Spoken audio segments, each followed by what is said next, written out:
Congratulations. You have a home under a contract. You've negotiated or you've successfully bid at auction. Now we need to make sure everything goes smoothly through to settlement. So there's probably a few things that we need to look out for and a few things that I need to share with you. Let's have a look at what's inside this workbook and inside this module.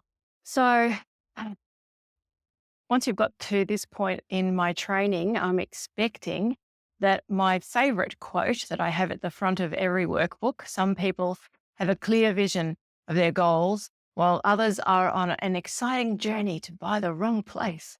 I reckon you've got a good understanding of what that means now. So let's carry on through this workbook. I would actually like to just clarify something.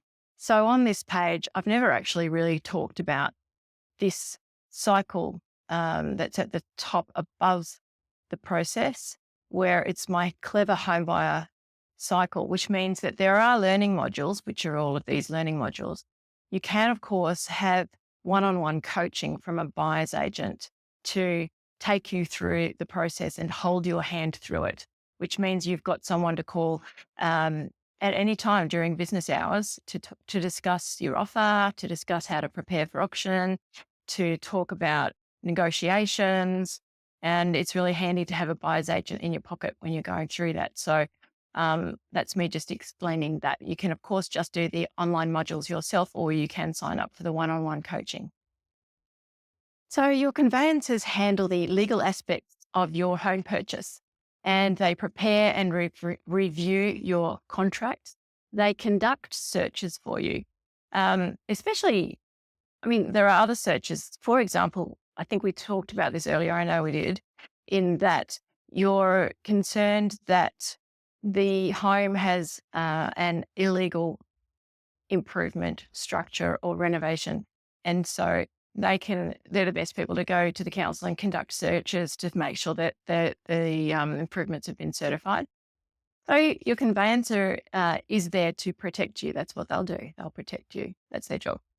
So we talk about the difference between a conveyancer, a solicitor, and a property lawyer, and when you might need one or the other. We talk about the duties conducted when the conveyancer is doing their job, the fact that there is the cooling off period, and we also talked about that a bit earlier, but it is a 5-day cooling off period, in which case if you find something, there's a good strong reason why you don't want to buy that home anymore, then that's great to have your conveyancer on your team to help you with that process.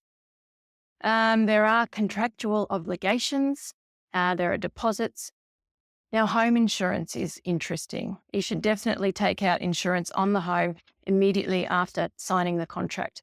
Under the REIQ contract for the sale of property in Queensland, the property is at the buyer's risk. From 5 p.m. the day after you sign the contract, or the next business day after you sign the contract, that's the law. The seller's insurance isn't going to cut it. So from that time, the standard position is that the buyer assumes responsibility for the property throughout the contract and settlement period. If a tree falls on the home, if the home floods, that's what the insurance is for. Unapproved structures and renovations. So your conveyancer is the best person to approach the council to get copies of these authorised certifications for any building works that have been done. And it's just a little tricky. You can ask them to rush it for you, and you can pay extra to have those results back in, say, 2 to 3 days. Title insurance. It's a relatively new product in Australia, but we talk about the importance of that if you feel that that's something that you need to take up. Pre-settlement inspections. Yes, so this is an opportunity for you to see the home before you actually get the keys one more time. This is your inspection to make sure that the home is in the same condition when you take the keys as when you saw it when it was for sale. For example, the pool hasn't gone green. The dishwasher hasn't gone missing. The windows are suddenly broken. There's a big dent in the wall where they moved the furniture. So that's why we have that. And we talk about how to conduct that properly. and then terminating the contract under the building and pest clause. It's important to know how that works, and your conveyancer will be your best friend through that. The worksheets that we have here, it's the same checklist that you used when you conducted the inspection of the property. We need you to go through that checklist when you conduct the pre-settlement inspection to compare everything. So that brings us to the end of our overview for Module 9.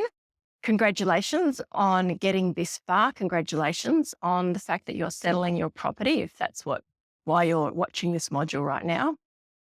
And I will see you in some videos that dive a little deeper into all of this.